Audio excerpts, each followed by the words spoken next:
For today's video, I wanted to talk about and give you guys my thoughts on Michael Porter Jr., who, for me, has really been one of the most fun players to watch over the past 1 or 2 years. He's definitely turning into one of my favorite players in the league right now, and in this video, I really wanted to talk about his overall game going into next season, and why I think he'll take a big jump next season, and really improve and ultimately have a breakout season next year. And that's the title of today's video, and that's mainly what I'm going to be talking about today, along with the different aspects of his game and overall why I think he's going to improve a lot next season. As we know, Michael Porter Jr. got the max extension this offseason, re-signing with the Denver Nuggets on an extension for 5 years and $207 million, which at first definitely seems like an overpay, but honestly I think it was worth it for the Nuggets to keep one of their most valuable assets right now.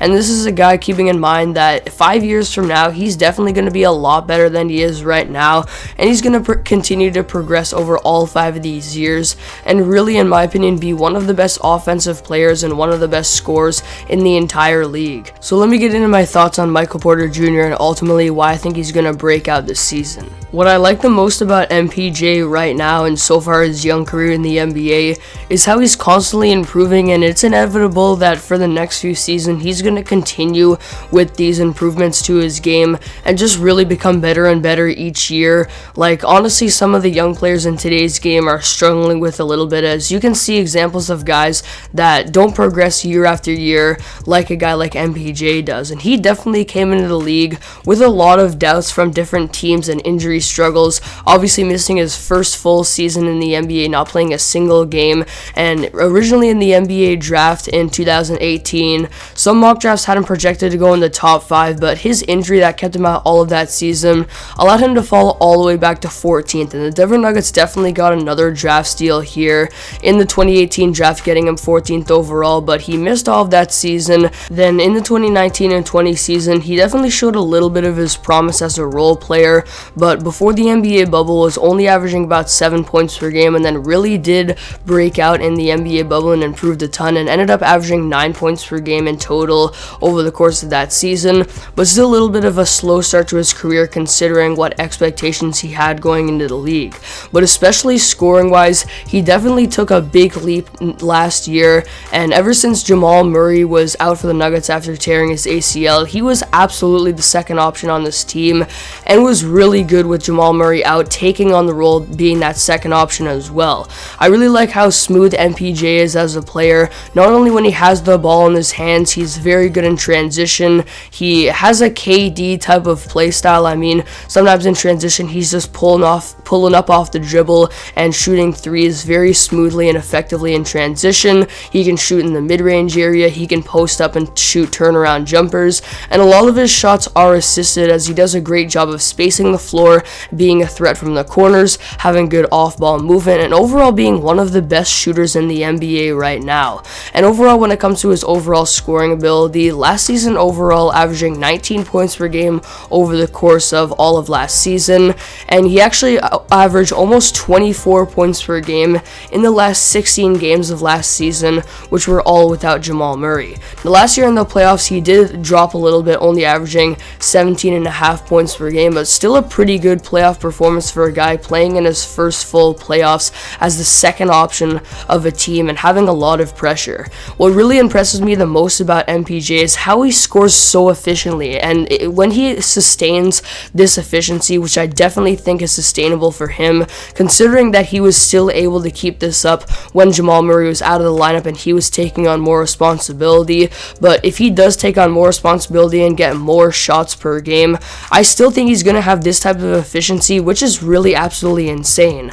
I mean, last year having a 54.2 field goal percentage, which is 7.6% above average, as you can see as I'm putting up on the screen here, their percentage relative to the league average right now, and MPJ is way above average in all of these categories here. We look at 3-point percentage, shooting 44.5% from 3, which is almost 8% above the league average right now, which is absolutely insane. Doing this on high volume too, shooting about 6.3 attempts per game from 3.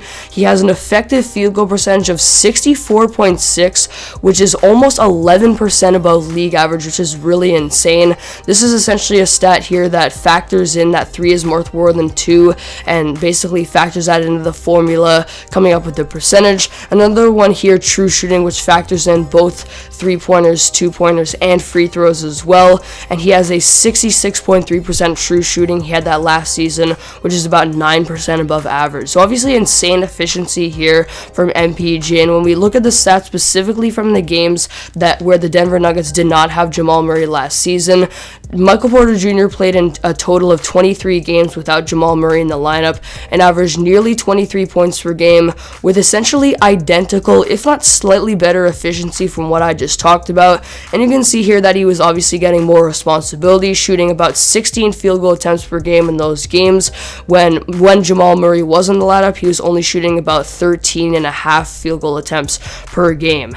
Now, I really see a big leap from MPJ this season, as I said in the title, because most of the season they will be without Jamal Murray, and MPJ is going to have to take on that responsibility that he was near the end of last season and continue it this season. And I really think that we saw last season how him playing alongside one of the best playmakers in the league in Nikola Jokic really benefited for him, and he's going to have a lot of opportunities to, like I said, shoot from the corner, knock down those threes, be an off-ball player, and also have more responsibility, as I expect him to have the ball in his hands a lot more this season, like we saw towards the end of last season. In terms of my predictions for this season, I truly think that MPJ will average about 25 points per game, with maybe slightly less efficiency than what he was doing last season, which was really insane, but still similar stuff, still shooting over 50% from the field, over 40% from three, and probably over 60 or maybe even over 65% true shooting. So I definitely have a lot of high expectations for MPJ here, and I expect him to have a breakout season when it comes to scoring the ball, at least, as he's, like I said, going to have a lot more responsibility, really to continue to mature as a player and keep up his historic efficiency. Now, other than MPJ showing promise as potentially being one of the best scorers in the league already and one of the best shooters, some of the other aspects to his game are lacking a little bit, and he's not as incredibly versatile, but I still think that some of the other aspects of his game could be a little bit underrated, and I definitely think he will improve in these next season as well. We look at his playmaking, and obviously MPJ is not that great of a passer. He only averaged 1 assist per game last season and had a box creation of only about 2.5, which is how many open shots you create for your teammates per game. But in terms of his overall playmaking, like I said, he does have a high offensive IQ. He is very good at moving off ball, getting to his spot and spotting up and shooting off ball and coming off of screens and creating open shots for himself that way. And I expect him to improve in this year, mature a little bit in this aspect of the game, and also learn how to incorporate his teammates a little bit more into the game next season. I think he's going to improve in this aspect of the game overall. So again, expecting some improvements there from MPJ. In terms of his defense, right now I definitely say he's a slightly under average defender, but you could see towards the end of last year that he was certainly improving as an on-ball and an off-ball defender. I think he's learning kind of when to help more at the right time when he's an off-ball defender, and becoming more of a skilled and giving more effort when it comes to defending on-ball. And the Denver Nuggets certainly need help defensively, and you could see that MPJ was improving defensively as the year went on last year, and as he had more responsibility. And I definitely expect him to improve again defensively this year. And also, honestly, by the end of the season, I see MPJ as being considered an average defender or maybe even an over-average defender. Now, in terms of his rebounding, this is an aspect of the game that doesn't get talked about a lot, but for a guy like MPJ, it can be really valuable, for example, when he's grabbing an offensive rebound and putting it up right away, or grabbing a defensive rebound and leading a breakout in transition and maybe pulling up in transition and taking a jump shot. So this can be valuable for a guy like MPJ who lives in transition and can get some buckets around the rim offensively. And for the small forward position, he's definitely one of the better rebounders out there.